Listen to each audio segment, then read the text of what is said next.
Hello everyone, my name is Sibusiso, but I'm also known as Coach Sbu. Welcome into the Mathsbuddies tutorials.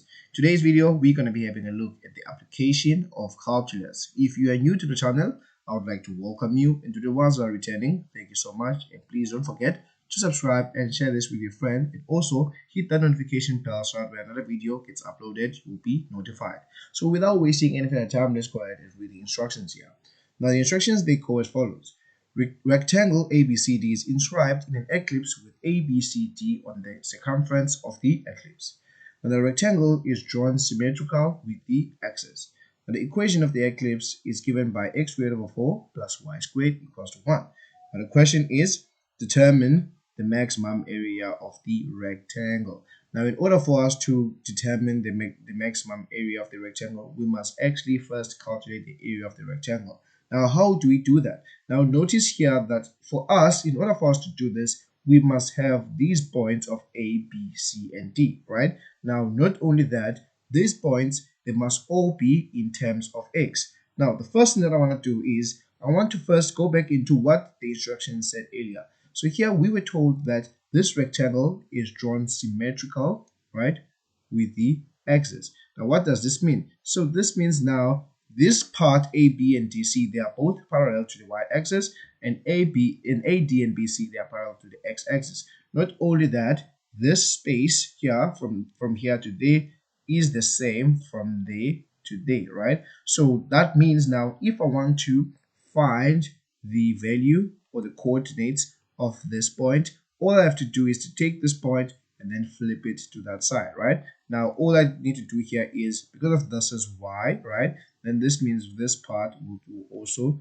be y, right? So that's basically what it means. Now, by having that, right, it means that this length, it will be 2y, because that will be the distance from there to there. But then now, if I want to find the point of B, this means B will have the same x value as A, which is going to be minus x, but then the y value will be negative because we have basically taken that point and flipping it. So I'm going to have it like that. Now, what about C? Now, C is the same as what is happening with B. So with C, we can see that the x value is negative, so which means the distance from 0 to there, right? The distance from 0 to there, it is x, and that is the same as from there to there, which is x, right? But then now this gives us a length of 2x. But then now when it comes to the coordinates, it means now we're going to have the same y value, right? But then the only thing that you're going to be flipping, it is going to be this x value here. So it is negative here. Now when we flip it there, it is going to be positive. So that's basically what symmetrical means, right? Or basically what it gives us. Okay, so now here we have all of those points. And then now from here, I can see that we want to find the area. Now the area, it is always length multiplied by width. Others, they like to say length times breadth. This is the same thing. Doesn't matter, it won't get a different answer when you use that, right? Now here in this case, we can see that our length, it is BC, right? Then this, we will multiply it with what? We will multiply it with AB. Now I'm using these sides because I know they are actual values. I know they are actual expressions. So BC, it is x plus x, which is 2x, right? And then here, AB, it is y plus y, which is 2y. Now, multiplying this both together, it gives us what? It gives us 4xy. Now, you might think that this is where we end, but there's a problem here. This formula, it needs to be in terms of one variable, right? So, in order for us now to actually get that variable, all we have to do is go back into our equation that we had earlier. So in this case here, we were given that the equation of the eclipse, it is x squared over 4 plus y squared. This is equals to 1, right? Now this then means now here, we can take this across, and then we'll have y squared equals to 1 minus x squared over 4, right? Then now from this part, now from here, what we can then do is we can solve for y by putting a square root, right, both sides. Then when we do that, we have y as square root of 1 minus x squared over 4, right? Now, what does this help us with, right? So basically what this then means, it means now we can then take our area and then write it in terms of x. Now when we do that, this is going to be 4x, and then in place of y, we are going to substitute 1 minus x squared over 4, right?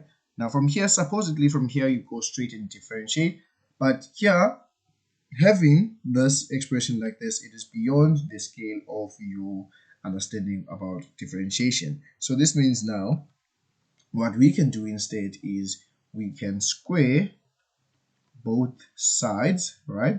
Now by squaring both sides, it means now here we will have a, right, squared of x, right? Actually, let me just write it ax whole squared, right? So it's going to have that, and then this is going to be equals to, now this part here 4x, we're going to square that because it is squared also. So when you do that, we're going to have 16x squared. Then what about this one? So when you're squaring the second part, you will notice that the square root will disappear, and then the square root will be removed, and we will be left with 1 minus x squared over 4. Now we won't be doing anything on what's inside, because here the only thing that square did, it basically helped us to remove that square root there, right? Then from here we're gonna multiply this 12x squared here, and then we're gonna get 16x squared there, we're gonna get 16x squared.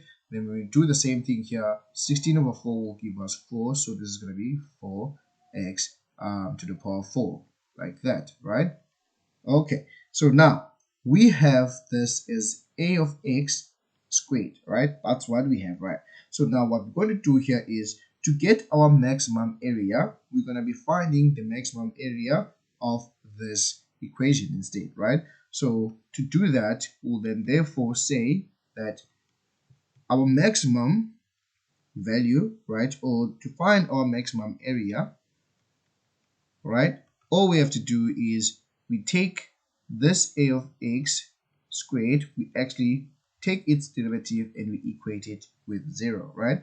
Now if we go back into what we had earlier, you will see that we had 16x squared. So when I do that there, I'll get 32x. Then when I differentiate this second part, I'll have minus 16x cubed. Now this will be equals to 0. Now from here, I can then solve for x. Now how do we solve for x here? Firstly, I can divide by 16 everywhere, right? Now by doing that, I'll have 2x minus x cubed equals to 0. Then I'll take out x as a common factor. Then I'll have 2 minus x squared. This will be equals to 0. And then now from here, what I can do from here is I can then now separate these this product, right? So this will be x equals to 0, right? Or 2 minus x squared equals to 0. I'll take the 2 across this part. I still have x equals to 0. And then now from here, I'll have minus x squared equals to minus 2. Now dividing this both sides, it gives me, of course, x squared is equals to 2. Still have my x equals to 0. And then I'll put the square root both sides. Now putting the square root both sides, right, it gives me x equals to 0, or x is equals to square root 2. But then now, because of this answer is plus minus, it means now I need to also include x equals to minus square root 2, right? Then now I'm going to find my maximum area of this. Now the maximum area will mean now I'll go back into my original equation. So what was my original equation? Remember, my original equation was a of x squared, right? So this was equals to, let's go back there, 16x squared minus 4x4, right? Then from here, I want to find out that if my x is 0, what is going to be the value of a of x? Because I want to determine which one gives me the maximum, right? Then now here for the first part, when x is 0, right, a of 0 squared, it basically gives me 0 because this is going to be 0 and 0. But the easy way to show it, we will say substitute 16 into 0, sorry, put in 16 and substitute 0, and then we square that, minus 4, 0 to the power 4. Now this is 0, right? Then now we're going to do the second part. X is equals to square root 2, right? Now with the square root 2, I'll do the same thing. Square root 2 equals to 16 into square root 2 squared minus 4 into square root 2 to the power 4, right? Now going into calculator, now opening our calculator, this will be 16 into square root 2, and I'll close that and square it, minus 4 to the same thing, square root 2, close it and put it to the power 4. Now this will give me 16. So this means now, remember this is all squared, a of root 2 squared, it is, just double check again, it is 16. Now what about the third part, right? Now the third one, it will actually give me the same answer, right? So this means now here, my maximum, so if I put in the third one, let me just put it in so that people, they don't think that I'm ignoring this part. Negative square root 2.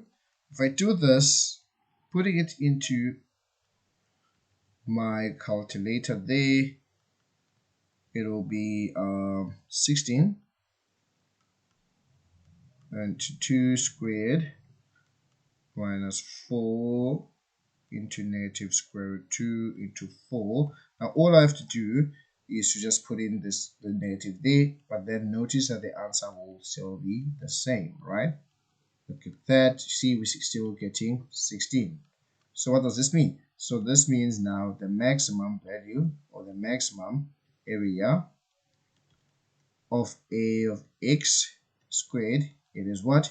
It is 16. But then our question didn't ask the area squared, because remember the question, it only asked the maximum area. Here what we just got here is the maximum area squared. So now to get the maximum area, all we have to do now is to put in the square root both sides, and therefore the maximum area for a of x will be 4.